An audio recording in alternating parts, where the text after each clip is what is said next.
Depuis la présentation de l'avant-projet de la nouvelle constitution, les conseillers nationaux avec à leur tête Dr Dansa Kourouma sont sur tous les fronts.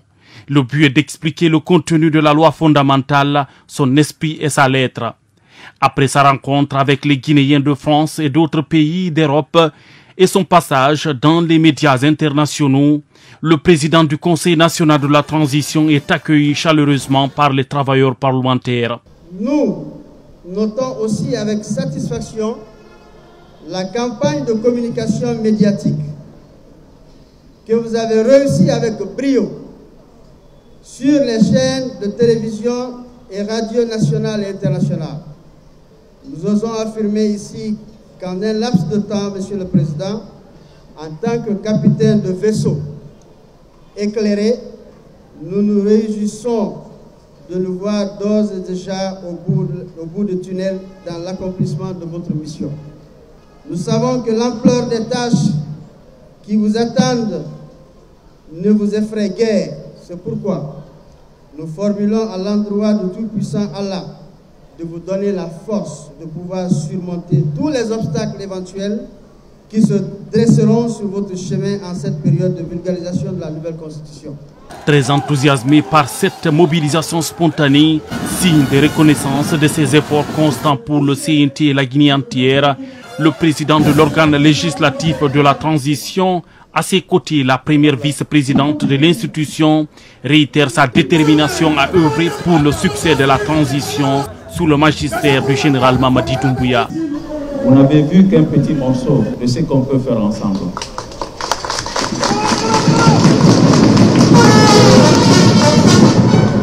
Les conseillers nationaux ont pris 3 semaines de congé.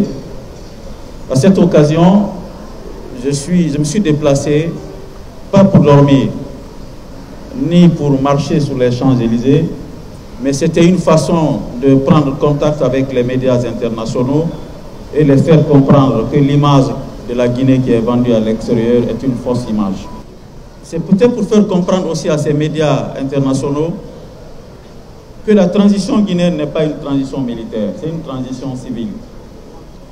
Parce que l'essentiel des cadres du gouvernement, du CNT, les grandes directions de l'État ne sont pas dirigées par des militaires, mais c'est dirigé par des civils. Et les faire comprendre tout simplement que la transition qui est en cours en Guinée est une transition démocratique. C'est une transition qui met en place des réformes audacieuses qu'aucun régime civil n'a pu le faire depuis notre indépendance. Quand vous parlez les bienfaits du président, on dit « Oh, il a violé le principe de séparation des pouvoirs. » Bon Dieu de bon sang. La séparation des pouvoirs, ça veut dire tout simplement que les attributions au sommet de l'État sont réparties. Mais le même qui a décrit la séparation des pouvoirs a insisté sur la collaboration entre les pouvoirs. Ça veut dire quoi? L'exécutif exécute les décisions, les lois, pilote et oriente la politique de la nation. Ça veut dire que le pouvoir législatif vote les lois que l'exécutif doit exécuter. Et il contrôle aussi la mise en œuvre de la mission de l'exécutif. La séparation des pouvoirs veut dire que ça revient à la justice la responsabilité de dire le droit, d'interpréter à sa juste valeur et d'appliquer les décisions qui sont liées à la loi. C'est ça la séparation. Est-ce que cette séparation veut dire que vous devez vous associer aux détracteurs du président? Non. Séparation des pouvoirs, ça veut dire qu'on doit avoir le courage de notre moyen d'action et agir dans le strict intérêt des citoyennes et des citoyens de notre pays. À travers cet accueil, les travailleurs de l'administration parlementaire font bloc comme un seul homme pour accompagner les autorités de la transition dans la satisfaction des aspirations profondes du peuple souverain de Guinée.